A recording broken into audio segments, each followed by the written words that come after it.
네, 다음은 논란이 뜨거운 이슈를 두 변호사의 상반된 시각으로 토론을 벌여보는 전변 대 전변 시간입니다. 전희정 변호사와 전진주 변호사 나와주셨습니다. 네, 반갑습니다. 반갑습니다. 전변 대 전변, 오늘 그 두 번째 시간인데요. 오늘 주제는 바로 민식이법입니다. 스쿨존에서 사고로 숨진 고 김민식 군의 이름을 딴 이른바 민식이법이 지난 10일 우여곡절 끝에 국회 본회의를 통과했습니다. 하지만 그 법 통과 이후 후폭풍이 만만치 않은데요. 운전자에게 과도하게 책임을 물리는 과잉입법이다.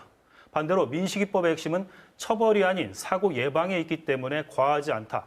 네티즌들 사이에서 논란이 아주 뜨겁습니다. 먼저 그 두 분 변호사 입장을 간단히 들어보도록 하겠습니다. 먼저 동생 전변부터 얘기해 주시죠. 네, 민식이법 입법 취지에는 저도 공감을 하고 있습니다. 네. 다만 과실범임에도 불구하고 고의범과 동일한 중한 형벌이 예정되어 있기 때문에 저는 이것이 운전자에게 과잉처벌이 될 수 있는 과잉처벌의 여지가 있다고 생각을 합니다. 기본으로 돌아가서 저희 형법은 사실상 고의범과 과실범을 구분해서 처벌하고 있는데요. 이런 형법의 기본 원칙도 제대로 지켜지지 못한 채 과한 형벌이 규정되어 있다고 생각해서 저는 반대 의견입니다. 네, 처벌이 과하다는 입장인데 언니 전변은 어떻습니까? 네, 저는 제 개인적으로도 그렇지만 이 민식이법의 제정에 대해서 좀 찬성하는 입장이고요. 좀 사실은 입법을 반겼습니다. 우리나라에서는 아직까지도 이제 보행자 중심, 보행자 우선주의라기보다는 약간 차량 우선주의의 사고방식이 조금 있는 편이라고 생각이 듭니다. 네. 그래서 우리나라 이 민식이법으로 인해서 우리나라의 그 운전자들의 생각 그리고 일반인들의 생각도 좀 인식의 전환이 되는 계기가 되지 않을까 싶습니다. 그 윤창호 법의 시행 당시에도 상당히 논란이 있었지만 실질적으로 음주운전이 줄어드는 효과가 있었고요.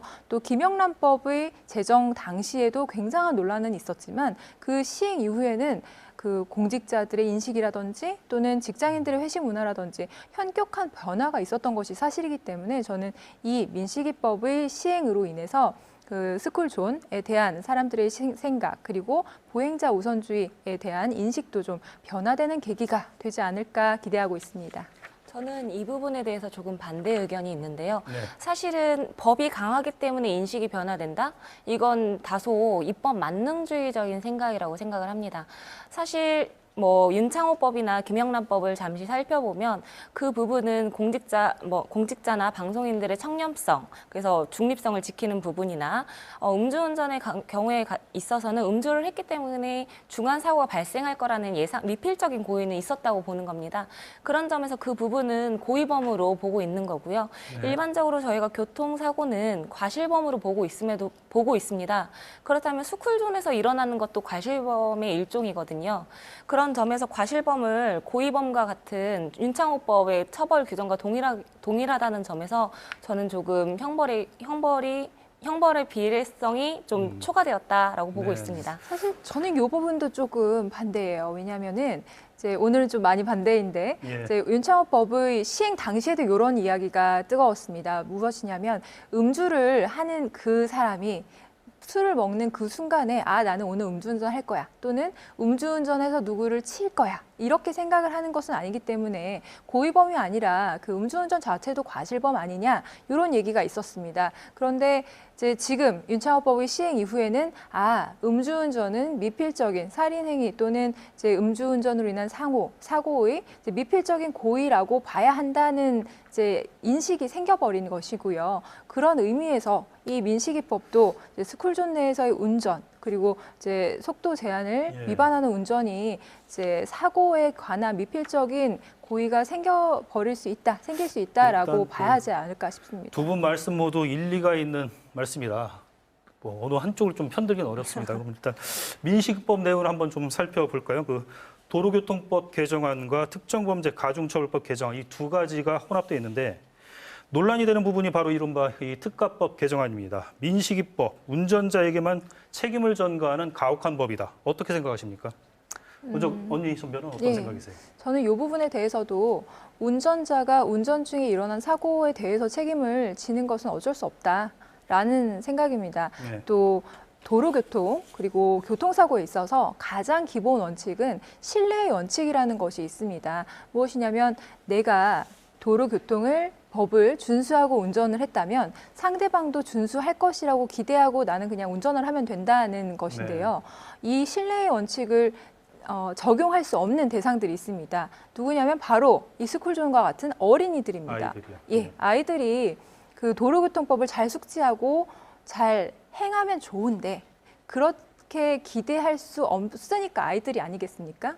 그렇기 때문에 그 스쿨존 근처에서는 아이들이 많고 그 아이들의 행동이 언제 돌발적으로 이제 생길지 모르기 때문에 최소한의 기준을 민식이법이 규정한 것이고 이를 지키지 않았을 때 사고가 났으면 이것을 운전자의 책임으로밖에 볼 수가 없다라고 해야 되지 않을까 싶습니다. 그렇죠. 예, 특가법상의 그 처벌이 강화되는 것에 대해서 그 동생 전변은 어떤 입장이십니까? 저는 이게 운전자에게 모든 책임을 전가한 법이라고 생각을 합니다. 왜냐하면 교통사고라는 건 사실 불가항력적으로 발생하는 것들이 좀 있거든요. 그러니까 교통사고가 제가 내고 싶어서 내는 건 아니지 않습니까? 네네. 스쿨존에서도 이 민식이법에서 보면 스쿨존에서 처벌을 강화하는 것을 지금 교통사고의 원인을 사실 속도에서 찾고 있는 거라고 보고 있습니다, 저는. 예. 근데 사실 속도라기보다는 스쿨존의 관리 감독이 잘 되고 있느냐, 교통사고 나지 않을 만큼 잘 되고 있느냐를 살펴보면 그 부분이 좀 많이 미흡하다고 저는 보고 있습니다. 현재도 스쿨존에서 뭐 불법 주정차 많이 이루어지고 있고요. 뭐 스쿨존인지조차 알 수 없을 경우도 많습니다.